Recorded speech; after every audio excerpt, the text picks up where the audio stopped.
Good morning. Thank you for the opportunity to speak to you today. My name is Joe Hinz. I'm the Director of Project Development for a company called Leaf Pulp. Leaf Pulp is looking to establish a non-wood pulp mill in southern portion of Saskatchewan, and we are going to be using wheat and durum straw in order to make a market pulp which can be exported around the world. So we are going to spend some time talking about our project today, and also identifying opportunities for growers and local business to be involved as we develop the supply chain for cereal wheat straw going forward into the future. Myself, I have a background in the ag input industry and the grain industry as well. And I would like to spend some time and introduce you to Martin Pudlas. He's our CEO of Leaf Pulp with a vast experience in the wood pulp industry. So with that, I'd like to introduce you to Martin. Yeah, thanks so much to the organizers of the Canadian Farm Show and for including Leaf Pulp. Leaf Pulp sees a tremendous opportunity in the Canadian prairies to create alternative fibers, egg-based fibers that can compete in the wood pulp industry. And by way of background, I spent over 3 decades in the wood pulp world.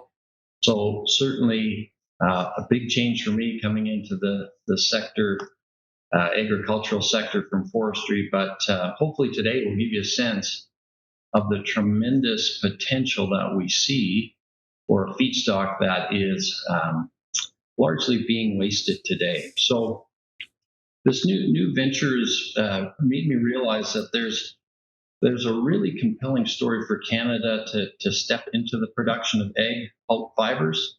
The reality is that other jurisdictions in the world have been doing this for quite a while. And so we're looking to establish, optimize, and scale up production levels to ensure that we can be profitable in a North American business environment. So by way of introduction, who are we? Leaf Pulp is an entity that has been established by a company called All North Consultants. And All North has worked in the wood pulp industry for many decades now, but more recently has done just shy of $30 million of design work in the egg pulp industry globally. So Leaf Pulp has now developed a proprietary and a cost competitive process where we're going to be able to take waste wheat straw today and move it, create a product that can make sustainable paper and packaging products. So think about replacing styrofoam clamshell containers. Think about corrugated boxes or folding box board. Think about e-commerce and the box inside the box that arrives on your front door. Those are the types of products that we can make from our pulp. As Joe said, we're going to be located in Regina. To give you a sense of size, we're going to make 182,000 tons of product a year.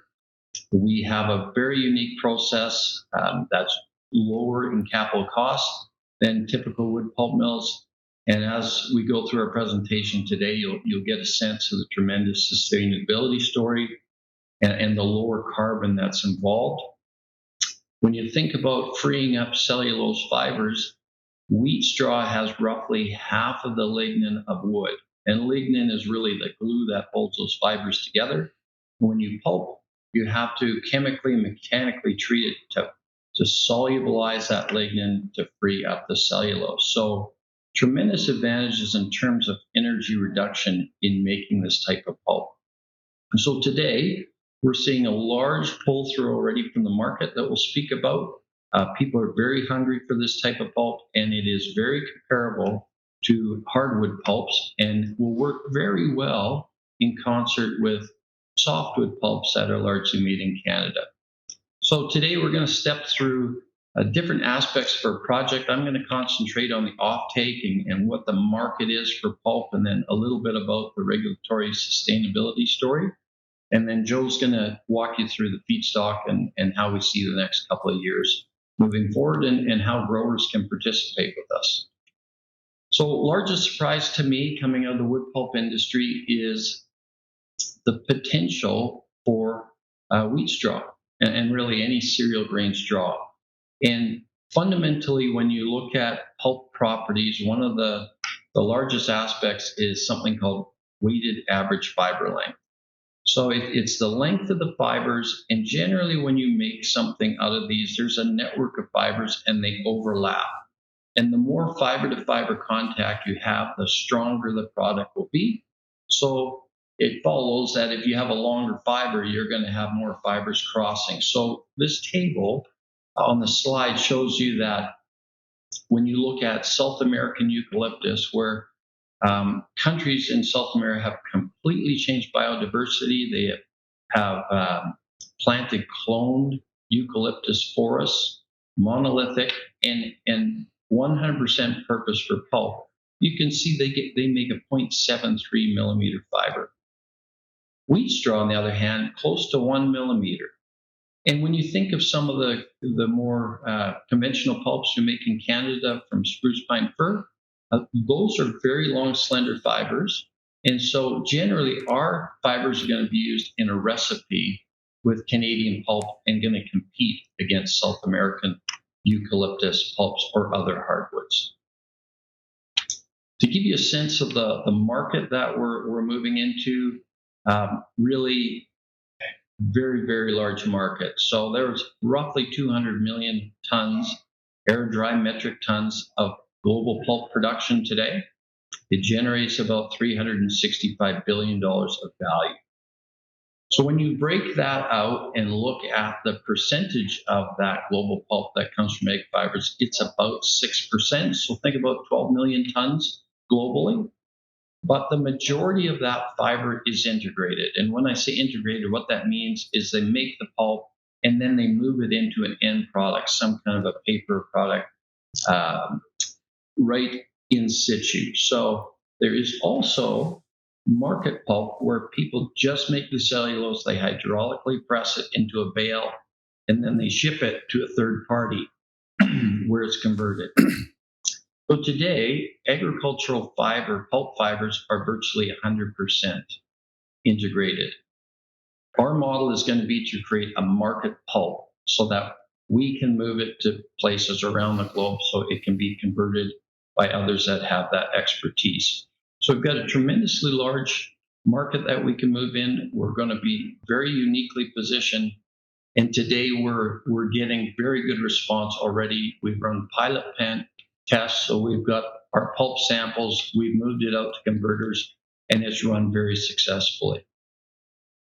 So one of the things that's driving the demand for these egg fibers is carbon.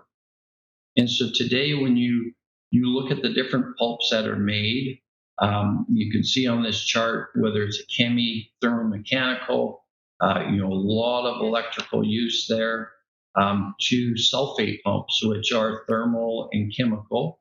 Our pulp is on the far right, the little red tab, and we're anywhere from 50 to 83, 85% lower in carbon.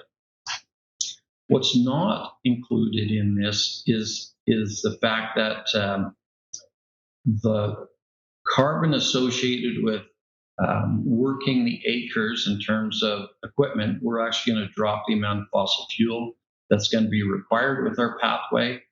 We have an opportunity to take some of the byproducts and create a fuel that could be used to displace coal in the province of Saskatchewan. And one of the big differences, as compared to tropical hardwoods that are being produced, we represent no change in land use, no change in biodiversity, and we support the food chain, of course. So the other thing that has really driven our carbon lower is the fact that wood has just north of 50% moisture, where wheat straw, is more kind of in the low teens. So in terms of our aggregation of that straw, we're moving a lot less water than you would typically see in feedstock supply for wood pulp mill. So in terms of the opportunity for Canada, we see a tremendous opportunity here for the growers in terms of maximizing crop value. We see a great story around sustainability.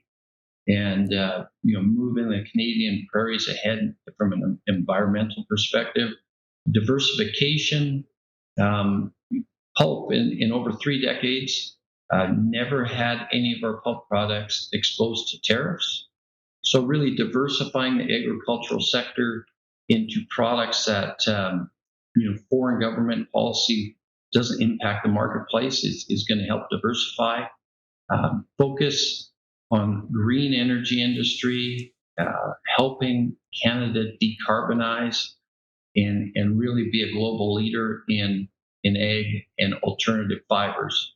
So, the IP created here is all going to reside in Canada, and we're going to be a first stop, certainly in Canada. And so it highlights innovation, and certainly with the backing of All North Consultants, we're well positioned to make that successful. So the other piece of this is a lot of high value jobs that we're going to create. So we're very excited to talk to you more about our project, but at this point, I'll hand it over to Joe, and he'll run through the feedstock aspect of the project.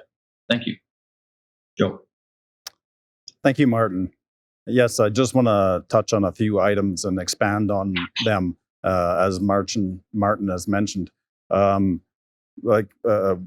We are going to have a lower carbon footprint compared to current pulp that's in production. And as Martin mentioned as well, utilizing the feedstock actually is going to result in less fuel being used by growers instead of the current practices that they're using. So again, it's just another attribute where it's going to be a benefit to farmers, not only from the carbon perspective, but also from fuel usage and an expense perspective as well too. So with that, it supports the current agricultural cycle as well. There's going to be no change in crop rotations. It's going to provide increased revenue to growers as well. And it's going to be a solution for current residue management issues that still currently happen in today's agricultural practices. And it's going to also contribute to reduced disease pressure as well too. So there's lots of benefits from the agricultural standpoint.